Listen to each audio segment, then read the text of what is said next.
My name is Ron Collins. I'm the race director for the 24-mile Tampa Bay Marathon Swim. It's our 18th annual, April 25th, 2015. Course records: Chris Dirks, 7 hours 41 minutes. The longest last year was Arnie Bellini. We're retiring that record of just over 16 hours. And Ann von Spiegelfeld, the longest for the females, at about 15 hours and 20 minutes. We have 11 solo swimmers and 3 relays. If weather conditions are dangerous, the start may be delayed, rescheduled, or canceled altogether. Start and finish will take place in the water. There are no speed increasing device such as wetsuits or paddles or fins. You may not push off the bottom of the bay. If weather conditions are dangerous, we may have to reschedule or swim an alternate course. The start and the finish will actually take place in the water. Swimmers aren't allowed any type of speed increasing devices such as wetsuits, fins, or paddles. Don't touch or push off the bottom of the bay. Of course, that is a hazard. Be sure you steer clear of shallow areas. You must stay with an escort boat at all time, preferably both your powerboat and kayak. Swimmers may not touch the boat or the crew at any time. On relays, now we allow free transitions at any time. It's become a tradition to high-five the relay transitions, the next swimmer. Make sure everybody has plenty of food and water, sports drink for the swimmers and the crew for the day. Water temperature is going to be about 81, 82 degrees. There's mostly sunny skies. There'll be a sea breeze in the afternoon, and we'll talk about that in depth in a few minutes. Although there's a slight chance of rain, make sure you bring plenty of rain gear for yourself and the crew, and bring all types of sunscreen, wear long sleeve shirts, and a hat while aboard your boat. Check in for the swim, the safety meetings, the starting line, the marina, and also the social afterwards will be at the Magnuson Hotel, Marina Cove. Finish line is the Ben T. Davis Beach. That's at the north end of Tampa Bay, West Courtney Campbell Causeway. Competitors normally start to arrive around 4:30 or 3:30 or 4 o'clock, and we'll try to stay there till at least 8:30 or 9 o'clock when the sun is down. And as far as swimsuits and other rules, the World Open Water Swim Association has report forms that allow you to just approve your swim in certain categories. USMS, CSA, MIMS, the Channel Swim and Piloting Federation, they all have different rules. If you're using our swim to qualify, make sure you are aware of their requirements. You can obtain these observer report forms at the World Open Water Swimming Association.com website, but make sure if you're wearing a jammer that you're going with either CSA or CS and PF. Make sure you're aligned with the correct association. We want to see FINA approved, which, by the way, does include down to the ankles for the swimmers. Timeline for the event: Friday afternoon is a good time to bring your escort boat over to the marina. You give them a call ahead of time. Make sure you have reserved your slip with the dock master. Telephone number 800-227-8045. At about 4 o'clock, we'll have check-in for swimmers there at the resort. A couple minutes before 6 o'clock, we'll have introduction of the swimmers. We'll take some pictures, and then we'll start the safety meeting at 6 o'clock.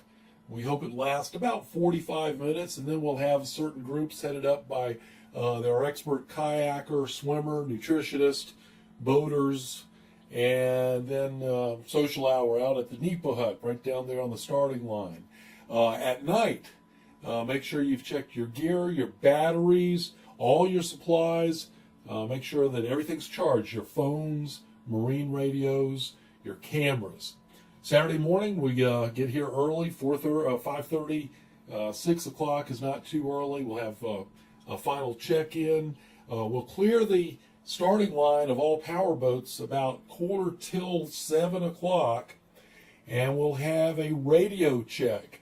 Boats should go about 400 yards off the starting line down south between where we are and where the Skyway Bridge is. We'll do a radio check. We're going to use channel 68. Of course, channel 16 is for emergencies. Closer to the swimmers, about 200 yards off, we'll have all of the kayaks together. The swimmers will follow the stand-up paddle boards to the kayaks, meet them in about 5 minutes, and the power boats don't even need to do anything until about 10 or 15 minutes after the start. At that point, find your swimmer amongst the pack, and by then, of course, they'll be spread out enough it'll be safe to approach the swimmers. Of course, swimmers should apply sunscreen liberally and also take special care of chafing, since this is a saltwater event.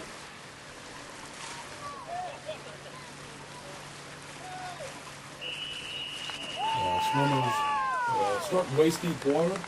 We'll have the kayakers offshore. Where are the power boats? Why, they're in the correct position. They're down south between where we are and the Skyway Bridge, hundreds of yards off. So once the boats pick up the kayakers and the swimmers about 10 minutes into the swim, everybody makes their way towards marker 8. Don't veer off to the left. It's too shallow. Don't go to the right. That's a boat channel. It's a busy boat channel that time of day. They're numbered from 12 on down, so you'll go from marker 8, make your way around to then marker number 4 before turning northeast and heading towards the area known as Y Cut. Swimmers, for the next several hours, what you'll do is swim towards the buildings of downtown Tampa. These are skyscrapers. Crew, kayakers, direct your swimmer to swim towards the skyscrapers directly in front of them, and they'll be heading towards Y Cut. Off to the left, you'll see the dome and also the St. Petersburg Pier. You'll go to the left of the first hump. You'll go towards just to the right of the second hump, which is the Howard Franklin Bridge, and then the finish is at Ben T. Davis Beach on the Courtney Campbell Causeway. We do have a crew there at the end that will assist you with recovery. Plan on staying at least 15 or 20 minutes so we can make sure that you are okay. As the swimmer approaches the finish line, there's a swim area with orange buoys in a rectangle. Boats and kayaks, please do not enter that swim area. Go to the west of that. You can gain access to the shoreline. Just stay west of where the swim area is. To the east of it, you'll see a restaurant, and just to the west, you'll see, next to where the finish line is, you'll see the new bathroom facilities in the parking lot there at Ben T. Davis. Here are the first two female finishers from last year's swim race, coming in a pretty moderate chop. It was not the ideal conditions last year. Main point to make here is to allow the swimmer to clear the water.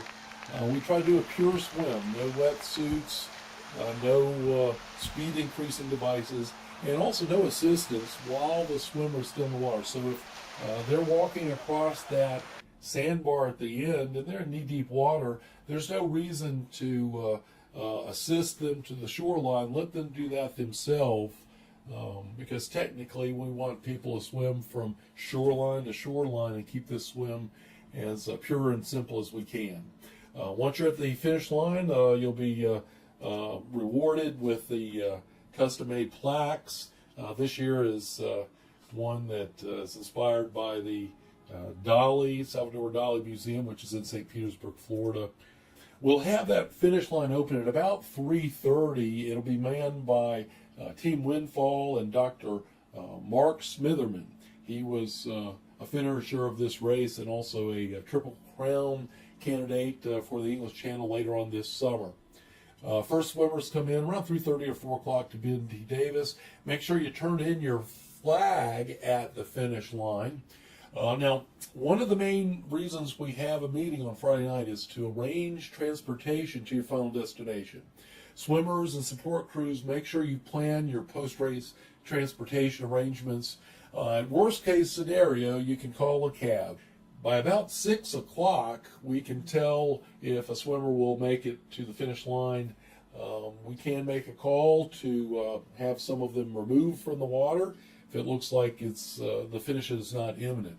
Do not pull out of the race, captains. Make sure you notify us by radio and what your final destination is and location. And also make sure that you keep that numbered flag and return it to us. We're going to close the finish line about 9 o'clock. Parking that lot might be closed on you, so you want to make arrangements for that. And back around 9 o'clock at the hotel, we probably will see some folks at the NEPA hut for the social activities there. For the GPS tracking on the day, swimmers and relay captains, make sure that when you do sign on, that you use our standardized ID system, the flag number followed by the last name or the flag number and the relay name, Capital, Northwest, or Orangeburg. We have several useful websites, aside from distancematters.com. We've got links on there to the weather, the water temperature. There is a Twitter feed. In fact, if you could send us text and pictures at Distance Matters, we'll be able to retweet those and keep those forever. There's also a Facebook community, and that, with those comments, are embedded into the website, as a lot of these things are at Distance Matters. The website, there's also a nautical chart on the website. We hope to have work is the live feed of the start. We're going to start that at about 6:45 on Saturday morning. If you don't see it, if you don't have flash on your mobile device, you can go there directly. It's a Ustream TV channel for the 2015 Tampa Bay Marathon swim. If you're looking at the TAC GPS tracker, you're going to go to the 18th annual page, and you're going to see a course view button in the lower right-hand corner.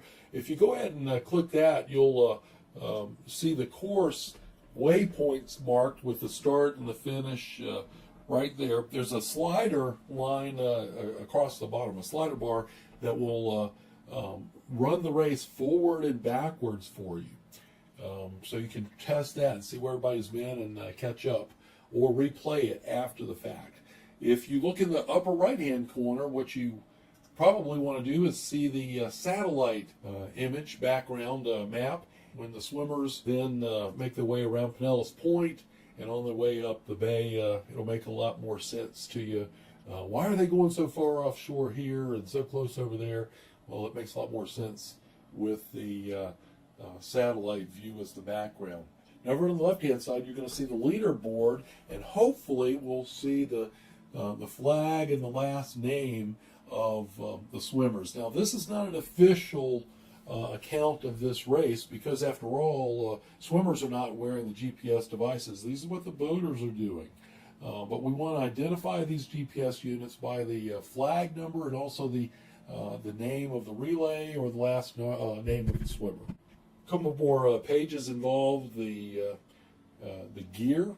If you want to buy something for the dog with our logo on it, T-shirts, hats, any number of items, that is available. Most importantly, one of the tear-off pages here in the back is the emergency contacts. Each member of a crew should give this to their boat captain so that they have information on how to contact somebody that may speak for you on your behalf if you are unable to speak for yourself. So what would I do? What's my success plan on Saturday? Well, we know one thing. The tide starts out low and it comes in all day. So that is not going to do anything but help. In the morning, winds are predicted to be coming at us 6, 7, 8 miles an hour up until almost noon time. And what will happen at that point is winds will switch from the south to the southwest, and we're going to start to see in the afternoon a sea breeze that'll blow more from the west and more brisk as the afternoon wears on, from 1 o'clock to about 4 o'clock. Models are all available out there. This particular one I like is from sailflow.com, and this particular model is one that is kind of an average of all of them. You can see other model forecasts that are a little bit worse and others that are a little bit better. But generally, they're all calling for an afternoon that gets a little bit windy out of the west, more out of the west. So what all this boils down to is the swimmer wants to stay to the west side of the course, and as the swimmer hones in on the finish line, once they go north of Gandy and then eventually the Howard Franklin, go ahead and ride that westerly wind and take up more of a northeasterly direction, and that can only happen if you've left yourself west prior to that, down as you're going through the bridges. With all that, we hope everybody has a safe day. Make sure, again, it's going to be brutally warm out there and sunny. Make sure you overdo it, and drink lots of fluids. Be ready for a really terrific day out there on the water.